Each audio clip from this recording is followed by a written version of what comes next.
SgtJoelDulashanti, Sergeant Promotable, 24 years old. I joined the military, honestly, as an escape for education purposes. And it was, I had no idea like what I'd be getting into at the time that I enlisted. My experience in the Army before I was injured was great. I had an awesome sniper section. I was a sniper for the 82nd 4th Brigade, and I felt at home in my unit. I had worked around awesome people pretty much my whole career up until then. So I was injured May 4th, 2007, and it was RC East, Regional Command East in Afghanistan, on the PAC border. And that day we were chasing two guys in a moped, and they had a decent amount of lead time on us. So when they dismounted their moped, I was attached to a platoon. The platoon kicked the sniper team out, which was my partner and I.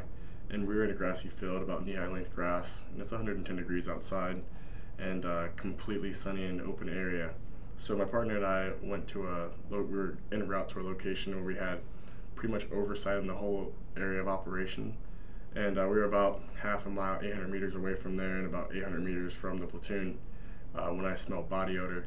And in the knee-high grassy field at 110 degrees, you know, all you should smell is grass and like dry dirt, burnt earth or whatever.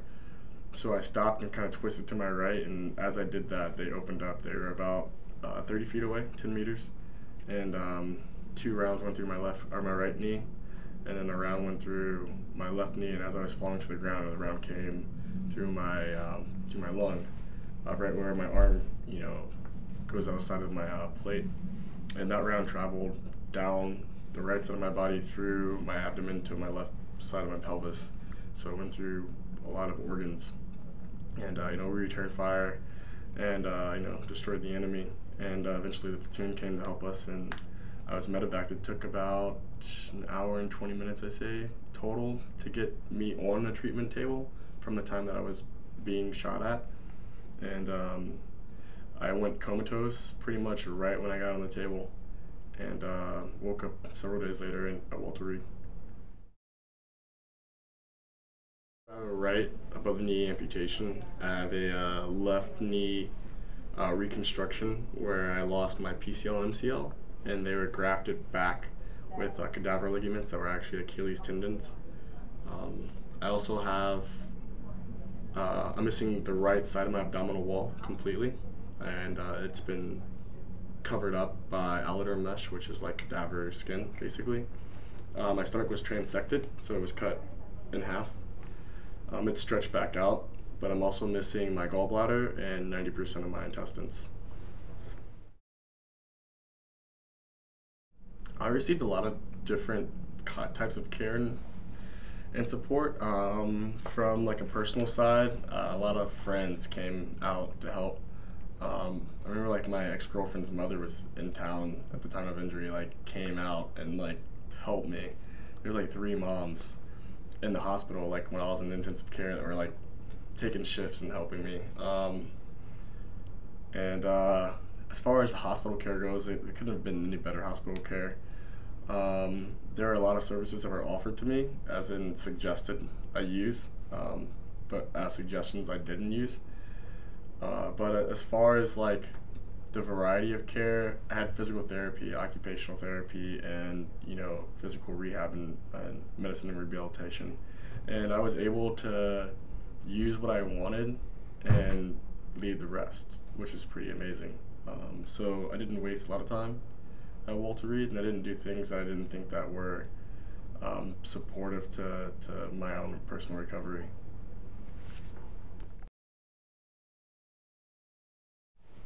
Before I got injured, I had a 3-year, 16-week contract with the military, and at the time of getting injured, my ultimate goal was to get out of the Army and to do like sniper operations as a contractor, and only do that for a limited amount of time.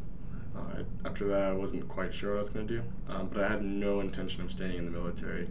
And even at the time of being injured and being in the hospital for several months, that still was my plan, was to get out of the military. There were a lot of soldiers that were injured at the time that I was injured. There was a spike in injuries. And there were a lot of guys that were wounded, amputees, some with like, higher levels of amputation than others. But pretty much each one of the people that I met, that I did my recovery with at Walter Reed,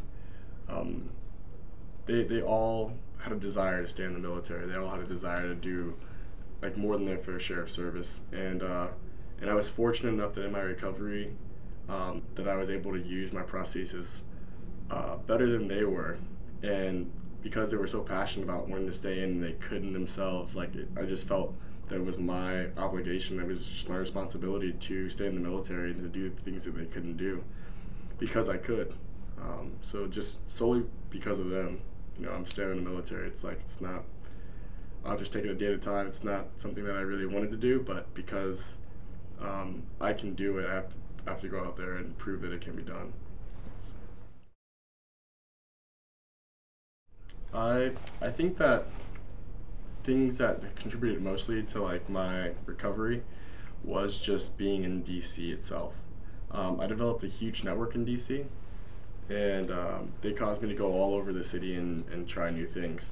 And I had to take buses and like take the metro and like go up and down escalators, and eventually that caused me to run after buses so I wouldn't miss them, or like run after chains, or like find a knee that I could use to go from walking to running to walking downstairs to upstairs, and just adapting to a whole city that wasn't handicap accessible, and having friends that motivated me enough to push me to go out and wear my leg for 12 straight hours or 14 straight hours.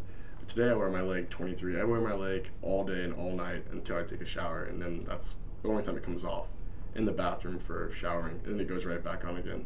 It's because of like people like that caused me to push myself to extreme limits in this city that I think that my recovery has been so successful.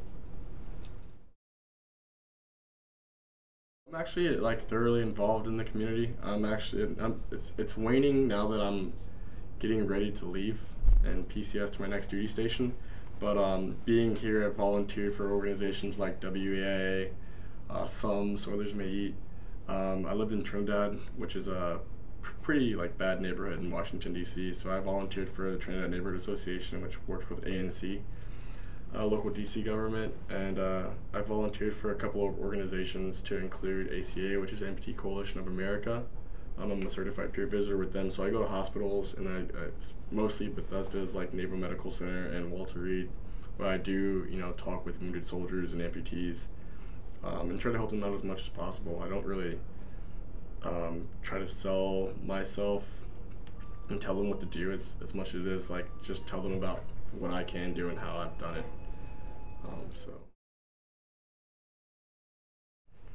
I'm on my way to my next duty station, which is at Fort Benning. It's the 1st of the 507th Parachute Infantry Regiment. So I get to go back on jump status, and I'm not quite sure if I'll be instructing down there anywhere or not. But I do know I'm going back on jump status, so I'll be there for a while and collecting jumps and doing whatever, almost real Army stuff. And after that, I plan on going to the attaché program, defense attaches. So I'll be doing like the diplomatic liaison stuff. Then after that, I guess we'll see what happens. Maybe I'll get some force stuff and deployment stuff in somewhere in between there. Just taking it a day at a time. So.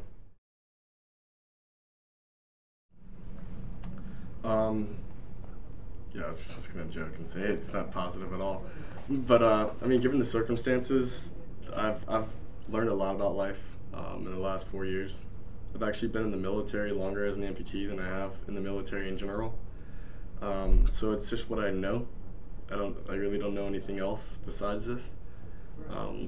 Every day for me is like a brand new day. That's just like a +1 day. I died 15 times. I was resuscitated 15 times. So my life ended when I was 20 years old.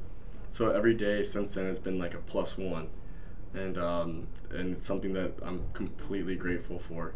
And like I said before, I wake up like in the morning, and that's like the best part of my day, because like when I get out of bed in the morning, I don't have any idea of like who I'm gonna meet, like what's gonna happen to me, like what good experiences I'm gonna add like to this +1 day.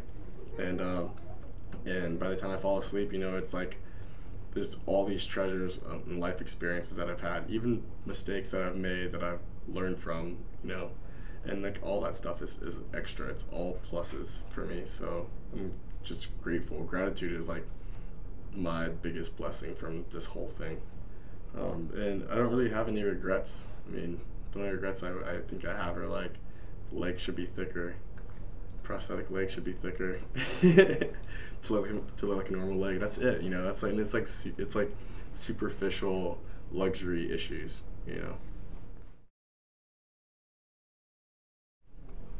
The quality of life for me today, yeah, it is different than before. There are a lot of things about me that are completely different than before I was injured.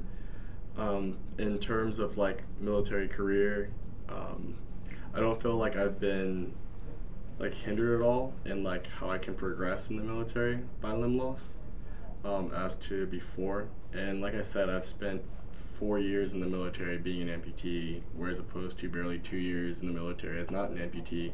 So this is what I know. And I've made so much progress in my own development professionally as a non-commissioned officer, as an amputee, and I've like overcome so many barriers that to me it just doesn't seem like it's been an issue. And the quality of life has been an issue. I mean, there have been very few challenges, but not a lot. And the ones that I have had have all been growing experiences, things I don't have to go through again. So, as an amputee, I'm not plagued with like problems with my prosthesis or like my residual limb. I'm going back on jump status. There are very few bars that I'm going past. Like I'm going to Pathfinder school for the second time as an amputee, which isn't bad. And I think that like in the outside world, there are even less like things that hinder me from doing things I would do on an old day-to-day basis. I think that the recovery process has set me up for complete success just because of all the challenges I've had to face over the last 4 years. There are very few things that I think that I cannot handle, whether it's walking 30,000 blocks from one side of the city to the other side of the city and up hills with like 50 pounds on my back or whatever, to like uneven terrain and running up and down stairs. There are very few things today that I think would hinder me, even walking on ice and ice storms.